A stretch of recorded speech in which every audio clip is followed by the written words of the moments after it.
Santi hanjilaknabagidamak senterda taknarubani aikoina rajniti yaroklibasi Manipur yaifanabagidamaktani. Hong Kong Airport runway-dagi nanthakiba cargo aircraft ki thaudokta ani sire. Hairoki tourist place ama oiriba Meleitampa-ki pukrida Khongjom Papandagi angangsing irujabada ama lupkiba adu thawai yaudaba haksang oina phangkhre. Khunaida sen kharagidamak misam hatpagi mami tare. Manipurgi law and order nampuda pahanbani ojoi.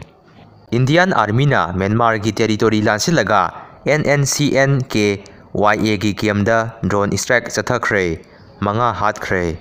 Mayam angangsing cheksinminasi CCTV video asida uriba nupi asina sakan thauraga lakpa sahi nauriba angang nupamasa amadagi sana thalaga pukre hairi.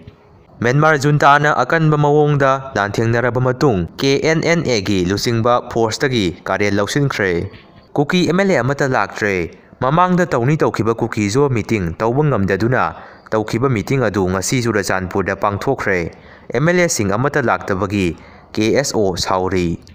Haukiba Megi tang ahum 2023 dagi khanghodana haurakhiba irang asina maram oiraga tangdu leitadraba lamdam Kanglipak Manipurbu peace oirakpa ngamladi haina Kangla manunggi luraba laifamda sangduna ima singna nupi oibigi leiteng oiriba samkaktuna khutta maira paiduna akiba leitana khongjang sangsenduna lepkhiba mami asi tungi mirona khangja hausanu ima singi thaunabu thagachari.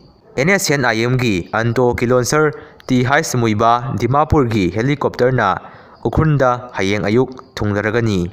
NSNIM delegate amadi Naga gi leader sing Manipur yaurakre. Sayon khudingi pangthokliba Liangmai Imphal Mobile Market asina Liangmai singda anauba asa ama pire.